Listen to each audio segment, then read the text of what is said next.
मुख्यमंत्री जी, सुखविंदर सिंह सुक्खू जी, श्री राजीव शुक्ला जी, श्री कौल सिंह जी, श्रीमती प्रतिभा सिंह जी और उपस्थित सभी कांग्रेस के पदाधिकारी, नेतागण और मेरे बहनों, मेरे भाइयों, आप सबने मेरे प्रति आभार प्रकट किया कि मैं आज यहाँ आई हूँ आपकी दुख की घड़ी में।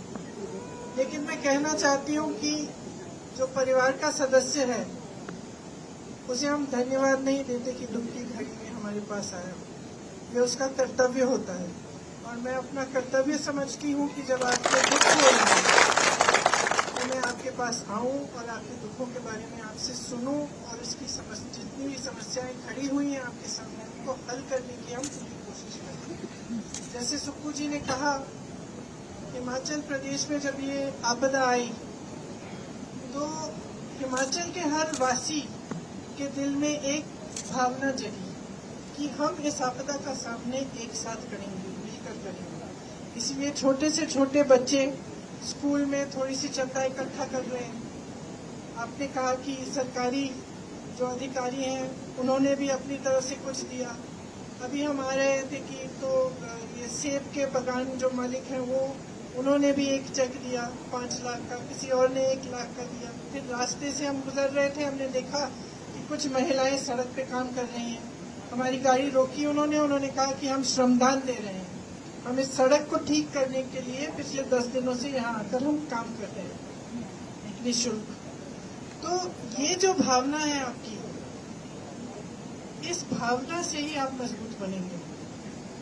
और जो भी आपदा आए, अगर हम सब एकजुट होकर एक परिवार के समान एक दूसरे की मदद करें, एक दूसरे के हाथ पकड़ के आगे बढ़ें, तभी हम ऐसी आपदाओं का सामना कर सकते हैं। जैसे यहाँ पे हुआ है, अभी मैं मनाली से आई हूँ, रास्ते में बहुत देखा कि कितना नुकसान हुआ। लेकिन जैसे आपकी पाठशाला में इस तरह से जो पत्थर इस तरह से पहाड़ से गिर के आए हैं, तो सबसे पहले तो मैं कहना चाहती हूँ कि भगवान की कृपा है कि कोई बच्चा नहीं था स्कूल में उस समय, ये रात को हुआ और सब सही सलामत है।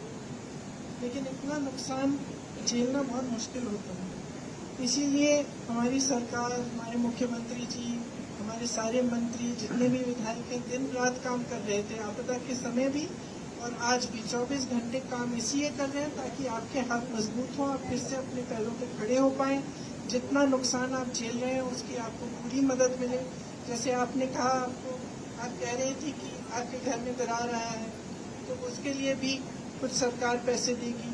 जिसका घर टूट गया है, जिसके यहाँ मृत्यु हो गई है, और सबसे बड़ी चीज की ये जो भावना आपने दिखाई है एकजुट होकर आपदा से लड़ने की, इसे पूरा देश देख रहा है। इसलिए मैं नहीं समझती कि इस समय यहाँ आकर हमें राजनीतिक बात करनी चाहिए। ये पूरा देश आपके साथ खड़ा है और मैं खास तौर से जो भाजपा के मंत्री हैं, प्रधानमंत्री जी हैं, उनसे कहना चाहती हूँ कि इस आपदा के साथ, आपके प्रदेश के साथ राजनीति ना करें। चाहे हमारी प्रदेश की सरकार कांग्रेस की ना हो, लेकिन ये देखें कि आपके प्रदेश में कितना नुकसान हुआ है, आपको कितना नुकसान हुआ है, आप किस तरह से एकजुट होकर उसका सामना कर रहे हैं, और इसी भावना से वह भी जुड़ जाएं। और अगर यहाँ पे जो हुआ उसे वो एक राष्ट्रीय आपदा घोषित कर दें, तो उससे केंद्र की तरफ से भी बहुत राहत मिल सकती है। तो जो हमारी प्रदेश सरकार करने की कोशिश कर रही है वो तो पूरी है। और जैसे कहा सुक्खू जी ने, कुछ भी हो गया हो, घर टूटा हो, दरार आई हो, जानवर मर गया है या कोई परिवार का सदस्य गुजर गया हो, उसकी मदद आपको मिलेगी। लेकिन कई ऐसे खर्चे हैं, जैसे इतनी बड़ी जो नेशनल हाईवे है, इसको बनाने का काम ये तो केंद्र सरकार ही कर सकती है।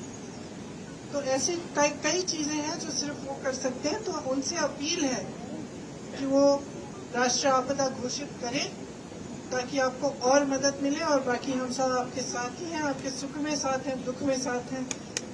मेरा तो जानते ही हैं कि मेरा यहाँ घर है वास्तविक तौर पे, और मैं आती जाती हूँ। तो मैं फिर से सुक्खू जी, जब आप इस स्कूल को ठीक करेंगे तो एक बार फिर से मुझे बुलाइएगा, मैं देखने आऊंगी दोबारा। बहुत बहुत